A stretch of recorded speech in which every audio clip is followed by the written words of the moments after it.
देख रहे हो? पहले ड्रिल मारना है, फिर आईडी रनिंग करनी है। ठीक है, पहले इसका साइज देख लेते हैं कितना है ड्रिल का। 20 का ड्रिल है। और ये कितना बनाना है?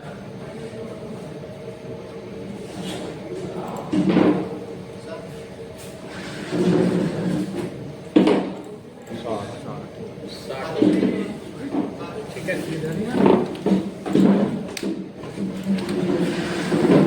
सबसे पहले इसको सेव करेंगे। सेव एज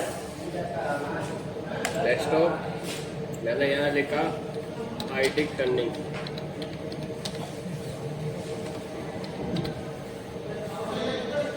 किसमें सेव करना है? ऑटोकैड 2007 DXL में। ओके,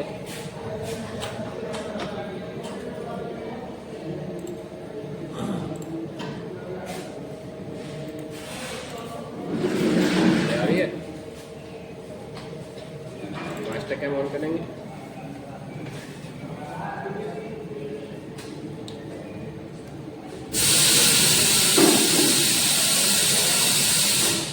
सबसे पहले वो ड्राइंग बुलाएंगे, ओपन। डेस्कटॉप में रखा था किस नाम से?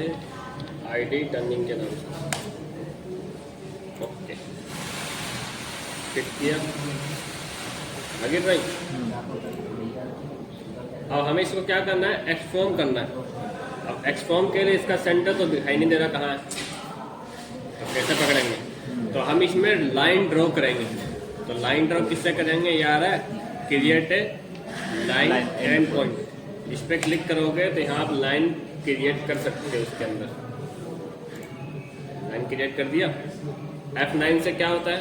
ओरिजिन ऑन होता है। ओरिजिन देखो कहाँ है, यहाँ पे है। हमें इसको कहाँ पहुँचाना पड़ेगा?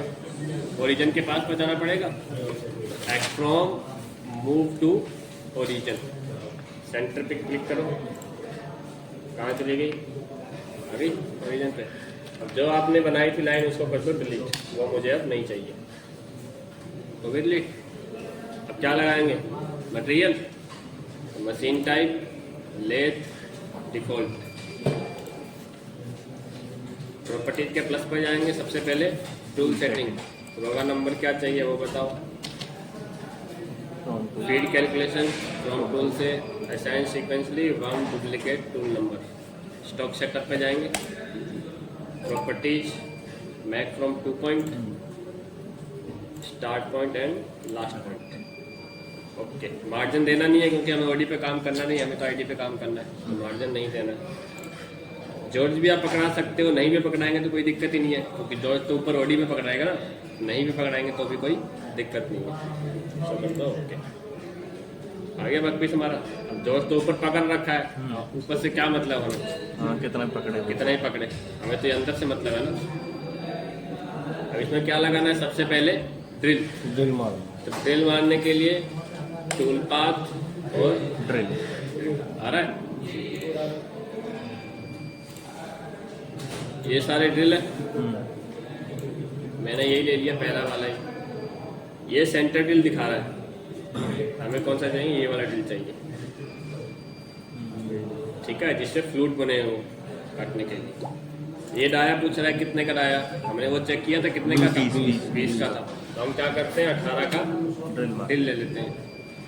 अब ये कह रहा है 125, यानी कि जो कूलेंट लगा, जो होल्डर है उसका, वो जो कटिंग की फीड है उसकी कटिंग एज बनी हुई है, उसकी लेंथ कितनी है? 125। मैंने कहा मुझे 150 चाहिए। और जो कटिंग लेंथ तक है उसको कितने बता रहा है? ये 100। उसको मैंने कहा कि 125 दे दो। तो ये फ्लूट कटे हैं वो कितने हैं? 80 mm तक। यानी कि जो फ्लूट कटे हैं ना वो 80 mm है। जैसे ड्रिल दिखाता हूँ आपको, आ गया है। ये पूरा कितना है? 150। हाँ। ये यहाँ से यहाँ तक कितना है? 125। ये फ्लूट कितने कटे हैं? 80 तक। ठीक है,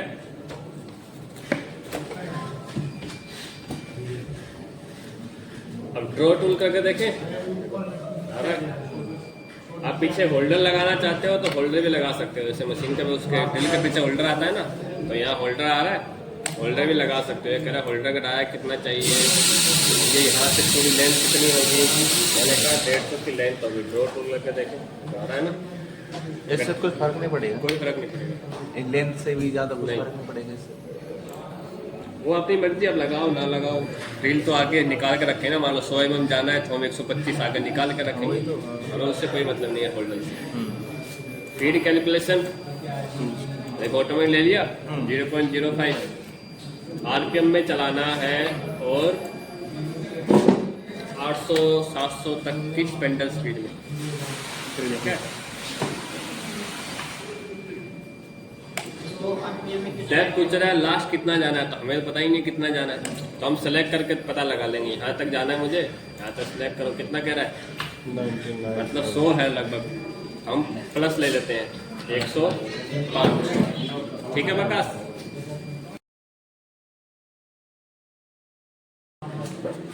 ये देखो इतना तो आता है ना आपको। हेलो, बात क्या है, ड्रिल। ये हमने ड्रिल सेलेक्ट किया, ड्रॉ टूल में चेक कर सकते हो कैसा ड्रिल बना है, ठीक है। फिर ऑफसेट नंबर दे दिया, एक नंबर ऑफसेट और एक नंबर ही टूल। फीड कैलकुलेशन दे दी, ऑटोमेटिक फीड कैलकुलेशन आ गई। CSS तब रखते हैं जब बड़ा डाया छोटा डाया यूज हो। अगर स्पिंडल स्पीड कम ज़्यादा हुई ना, टूल टूट जाएगा। एक ही स्पिंडल घूमना चाहिए, ठीक है, इस वजह से RPM रखते हैं, ठीक है। फिर सिंपल ड्रिल नो पैक, इसमें कह रहा है डेप्थ लास्ट आपको कहाँ तक जाना है, तो हमें पता ही नहीं कहाँ तक जाना है, तो हम सेलेक्ट करके पता लगा लेंगे कितना आ रहा है 100। अब 100 जाएंगे, आगे हमारा V शेप है, हम क्या चाहते हैं थोड़ा और आगे तक निकल जाए। 102 तो यहाँ दे दिया मैंने 105 तक, कि मुझे 105 तक जाना है, माइनस होना चाहिए, ठीक है। सेंटर पॉइंट सेंटर से चलेगा, X0 और Z0 से, तो ये ओके है। क्लियरेंस का मतलब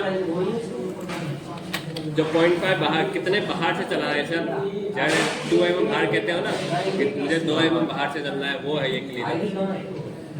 रिट्रैक अमाउंट, काटने के बाद वापस जो बाहर आता है, अच्छा, अंदर जाने के बाद जो बाहर आता है वो कहाँ देना है, मैंने कहा 2 ही पे देना है, ठीक है। यहाँ आ रहा है चिक ब्रेक, यानी कि 74 साइकिल। अगर आप डायरेक्ट यहीं रखते हो ना, तो वो क्या करेगा, मैनुअल बनाएगा, यानी कि आपने कह दिया ना अंदर कितना जाएगा, ये सब है, रिट्रैक अमाउंट ये है, क्लियरेंस ये है, तो वो ऑटोमेटिक एक साथ जाएगा, कोई बैक नहीं लेगा। सेंटर टिल जाता है ना वैसे ही। अगर आप इसको बना दो, मुझे किस में जाना है, चिक ब्रेक में, यानी कि 74 साइकिल में। पहला कह रहा है फर्स्ट कट कितना mm का चाहिए आपको, मैंने कहा सारे मुझे 3 mm की चाहिए, तो फर्स्ट हो और जो बाद में जितने भी आ रहे हैं वो सारे 3 mm की ही चाहिए। क्यू लिखते हो ना, क्यू 5000, क्यू 4000, वो है ये पहले इसमें कहता है फर्स्ट कट, यानी कि कई बार क्या होता है ऑफसेट पीछे से लेते हैं तो थोड़ा कम कट लेते हैं, उसके बाद में ज़्यादा लेते हैं। तो ये तीनों मैंने सेम ही कर दिया। पैक क्लियरेंस मतलब कितने दूर से पैक लेगा अंदर, मैंने कहा 2 mm दूर से पैक लेगा। रिट्रैक अमाउंट पीछे कितना आएगा, मैंने कहा 1 mm पीछे आना चाहिए, जो 8 लिखते हैं। ड्रिल हम देते नहीं है, इसको कर दो। अब क्लियरेंस इधर तो 0.5 दिया था, वो उसके लिए है, कितने यहाँ से देख रहे हो, ये इसके फेस से क्या कह रहा है कि इसके जो मारने के बाद जो रिट्रैक आ रहा है ना, वो यहाँ आ रहा है, ये इसका बता रहा है ये, क्योंकि जो पैक लेगा स्टार्ट कट में वापस कितना आएगा उसका। तो मैंने यहाँ के अंदर जाने के बाद 1 mm चला, ठीक है, इसको कर दो ओके, बना दिया। अब क्या करना है, आईडी टर्निंग के लिए अब क्या जाना पड़ेगा, टूल पाथ और रफ। वही चेनिंग सिस्टम आ रहा है, यहाँ से स्टार्ट होना है इस चैम्पर से और यहाँ पे खत्म होना है, ठीक है, ओके कर दिया। अब बोरिंग बार चाहिए, इंसर्ट CNMG, बोरिंग बार सेलेक्ट करनी पड़ेगी ना, तो बोरिंग बार पे आओ। ये कह रहा है कितने की बोरिंग बार चाहिए आपको, मैंने कहा मुझे चाहिए 14 की बोरिंग बार, 18 का ड्रिल मारा था, 14 की बोरिंग बार। B क्या कह रहा है, बोरिंग बार की लेंथ कितनी है, 250, कोई दिक्कत नहीं। सी क्या कह रहा है, इसका आधा यानी कि जितना बाहर निकली है उसका आधा, यानी कि 14 की बोरिंग बार ली थी तो इसमें 14 ये हो गया, बाकी कितना बचा 7। तो कितनी बोरिंग बार होगी हमारी 14 की बोरिंग बार। ड्रॉ टूल करके चेक कर सकते हो कैसा टूल बना है हमारा, दिख रहा है। इसको कर दो ओके। अगर आप चाहो देखो इसमें टकराएगा ये, आपको एक चीज़ दिखाता हूँ। टूल नंबर 2 ऑफसेट नंबर 2 फिर कैलकुलेशन ऑटोमेटिक कर लिया इसने। CSS ले रहा है, CSS में इसको कम करो 1500 220। रफ पैरामीटर वही सेम है। डेप्थ ऑफ कट मैंने कहा 1 mm का चाहिए। एंट्री अमाउंट 2 mm पीछे से होना चाहिए। ऑटोमेटिक आ रहा है ID, OD कर रहे हैं तो OD आ रहा था, ID कर रहे हैं तो ID आ रहा है। X में कितना छोड़ रहा है, Y में कितना छोड़ रहा है 0.2 use stop for outer boundary. टकरा रहा है ना, क्यों टकरा रहा है वो भी दिखाऊंगा आपको मैं। ये टकरा रहा है, ज़्यादा चौड़ा ले लिया। हाँ जो C है ना वो ज़्यादा बड़ा ले लिया, टकरा रहा है ना। C को कम करो।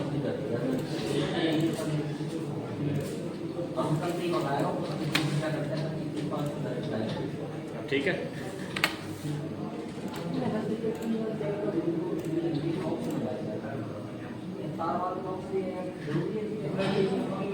ठीक है वोटिंग हो गई। अब क्या करना है, फिनिश टूल पाथ और फिनिश।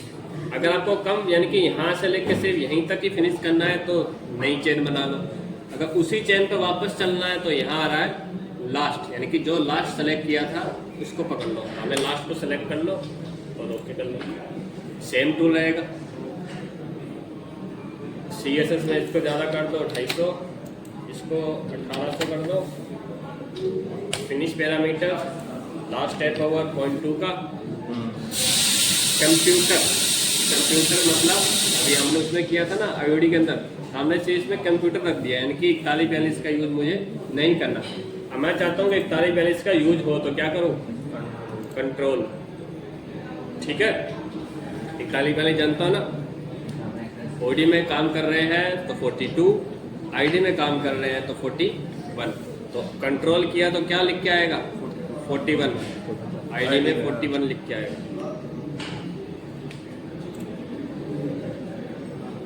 ठीक है, अब इसको देखो सॉलिड में।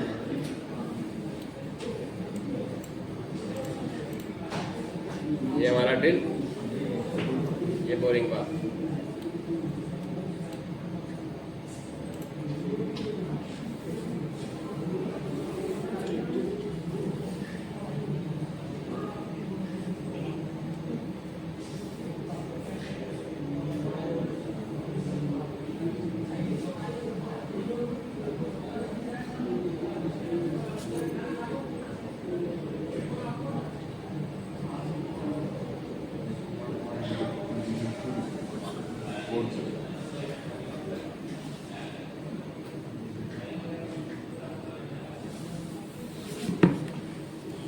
बना दिया, ठीक है। अब इसका निकालो जी कोड G1, ओके।